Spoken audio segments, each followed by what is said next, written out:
पंजाब में public accounts committee की chairmanship Hamza Shahbaz को मिल सकती है, जिनके खिलाफ नैब की इंक्वायरी भी चल रही है और उनका नाम भी ECL पर है। तहरीक इंसाफ हुकूमत का एक और बड़ा यू टर्न हो सकता है। नैब ने गैर कानूनी असासों और रमजान शुगर मिल्स केस में हमजा शहबाज को नामजद करने का फैसला किया है। ज़राए के मुताबिक हमजा शहबाज के खिलाफ रेफरेंस रवा माह दायर कर दिया जाएगा और नैब ने शहबाज शरीफ और हमजा शहबाज के असासों की तफसील और बैंक रिकॉर्ड हासिल कर रखा है। हमजा शहबाज आमदन से ज़ायद असासों और रमजान शुगर मिल केस में 2 बार नैब में पेश हो चुके हैं। गुज़श्ता साल 17 नवंबर को नैब ने हमजा शहबाज का नाम एग्जिट कंट्रोल लिस्ट में दर्ज करने के लिए वजारत दाखिला को दरख्वास्त अरसाल की थी। इन्हें लाहौर से बैरून मुल्क जाने से भी रोक दिया गया था। हुकूमत और इत्तेहादियों का सख्त मौक़िफ़ है कि किसी मुल्ज़िम को PSC का चेयरमैन ना बनाया जाए। शहबाज शरीफ के मामले में इसका इजहार भी होता रहा है। दूध की रखवाली पर बिल्ला बैठाने से कोई हमें पजीराई नहीं मिली, और अगर शहबाज शरीफ दयानतदार है तो फिर PMLN में कोई बददयानत नहीं है। मुझे हुकूमत का ये फैसला कबूल नहीं है कि चोर जो है वो वज़ीरों को और फेडरल सेक्रेटरियों को बुलाए।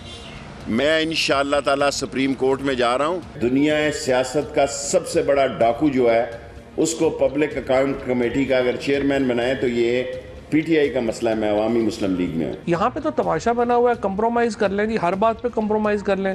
स्पीकर साहब को हिम्मत करनी चाहिए और बगैर अपोजिशन के कमेटीज आप बनाएं, हाउस से चलना है, इन्होंने चलने नहीं देना। शहबाज शरीफ साहब और उनकी पार्टी ब्लैकमेलर्स हैं, उन्होंने ब्लैकमेल किया। अच्छा, वैसे इस चीज़ को कॉम्प्रोमाइज़ ही कहते हैं। पंजाब हुकूमत अब कुछ लो और कुछ दो के फॉर्मूले पर हमजा शहबाज को पब्लिक अकाउंट्स कमेटी की चेयरमैनशिप देने पर रजामंद लगती है। हुकूमत अपोजिशन से इसके बदले में कायमा कमेटियों की तश्कील और कानून साजी में मावनत चाहती है। इसी पर बात करते हैं। पंजाब के वज़ीर इत्तलात फयाजुल हसन चौहान साहब साथ मौजूद हैं। बहुत शुक्रिया चौहान साहब। आपकी पार्टी को शहबाज शरीफ के चेयरमैन पब्लिक अकाउंट्स कमेटी बनने पर इसलिए तहफ़्फ़ुज़ात थे कि वो नैब के शिकंजे में हैं। अब हमजा शहबाज की बात करें तो हमजा शहबाज कैद ना भी हों, लेकिन उनका नाम ECL पर ज़रूर है। नैब का रेफरेंस भी आने वाला है। इन्हें PSC का चेयरमैन बनाने के अलावा कोई चारा नहीं था पंजाब में आप लोगों के पास? इसमें हमने कोशिश की कि हम मीडिया को इस बात के ऊपर और अपोजिशन को इस बात के ऊपर लेके आए कि आप कोई और नाम दे दें, अपनी अपोजिशन पार्टी में से कोई दे दें, नून लीग में से कोई दे दें, लेकिन ये ना करें। लेकिन वो नहीं माने। अब मजबूरन अगर शहबाज शरीफ साहब का फैसला ऑन करना पड़ा और अब अगर हमजा शहबाज साहब का हम यहाँ पे ऑन कर लेते हैं, तो मैंने आज से 2 दिन पहले मीडिया टॉक में कहा था पंजाब असम्बली के बाहर, आपके प्रोग्राम में भी मैं रख देता हूँ कि हम सब अल्लाह पाक को मानने वाले हैं। अल्लाह पाक के जनाब हम मखलूक हैं। अल्लाह पाक ने भी नबी पाक सल्लल्लाहु अलैहि वसल्लम के ज़रिए से कुरैश मक्का पे जब वो शराब की हुर्मत कायम की थी तो वो 2 से 3 स्टेप में की थी, क्योंकि अल्लाह पाक को ये पता था कि ये मेरी मखलूक है, लेकिन ये गई गुजरी मेरी मखलूक ऐसी है कि इसके रच बस गई है इसकी जनाब घुट्टी में जना शराब, तो यकदम अगर मैं इसको कैंसिल करता हूँ तो उसमें शायद कुछ ऐसी जनाब चीज़ हो कि जो इम्प्लीमेंटेशन में ये लोग गुनाहों पे उतर आएंगे और ये सही तरीके से ओबे नहीं कर पाएंगे। तो स्टेप बाय स्टेप शराब को मना किया गया था। तो मैं ये समझता हूँ कि ये भी कुछ उससे मिलती जुलती एक हमारी जमहूरी रवायत है कि जो जमहूरी हुकूमतों में और पार्टियों में रच बस गई है नेगेटिव है, तो इसको भी ख़त्म करने में मुझे लगता है कि 1 से 2 टेन्योर लगेंगे लोगों का जहन बनाने में, जमहूरी पार्टियों का जहन बनाने में, मीडिया का जहन बनाने में, तब जाके ये जनाब इम्प्लीमेंट होगी। पूरन और कराहन जना इस चीज़ को एक्सेप्ट किया जा रहा है। चलिए, ये तो आपने फयाजुल हसन चौहान साहब आपने ये एक्सप्लेन कर दिया। ये बताएं कि वफाक में तो एक फार्मूला तय किया गया कि शहबाज शरीफ मुस्लिम लीग नून के दौर के मंसूबों के मामलात नहीं देखेंगे। क्या पंजाब में भी यही करेंगे आप लोग? और ऑब्वियसली क्योंकि यहाँ तो 10 साल नून लीग की हुकूमत रही है, सभी मंसूबे इन्हीं के हैं।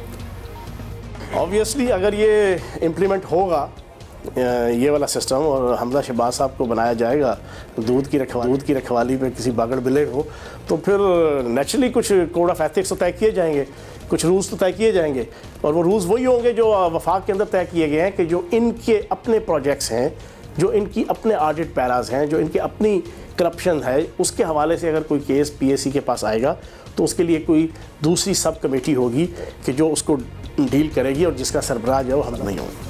अच्छा फयाज साहब, इस वक्त अगर बात करें तो मुस्लिम लीग नून और तहरीक इंसाफ पे लफ्जी जंग उरूज पर है। ऐसे में पब्लिक अकाउंट्स कमेटी या फिर कोई भी और कमेटी काम कैसे करेगी, ये हमारे जहन में ज़रूर सवाल आता है। वज़ीर आला बुज़दार के लिए मुश्किल नहीं हो जाएगी? 4.5 महीने के मेरी मीडिया ब्रीफिंग जो है ना, वो तमाम मीडिया चैनल के पास लाइब्रेरी की सूरत में जो है मौजूद है। कोई बताए मैंने किसी की माँ बहन बेटी या उसकी घरेलू ज़िंदगी या उसकी ज़ाती ज़िंदगी के हवाले से एक लफ्ज़ किया हो, हमने ये नहीं किया। हाँ, अब हम उनकी करप्शन, उनकी बदयानती टकेमारी, उनकी पैदागिरी, उनकी नौसरबाजी, उनकी जना किकबैक, उनकी मनी लॉन्ड्रिंग, उनकी कत्तो गारतगरी, उसका क्यों ना बताएं। और जब बताएंगे तो फिर आप अगर कहते हैं कि जनाब ये जना गलत अल्फाज है, तो मैं ये समझता हूँ ये गलत अल्फाज नहीं है। जो कातिल है, 14 अफराद का अगर कोई कातिल है, सारी दुनिया को पता है सारे मॉडल टाउन किसकी ज़ेर सरपरस्ती हुआ। अगर हम ये कहेंगे कि ये कातिल है तो इसमें बताएं हमने कौन सा गलत कह दिया।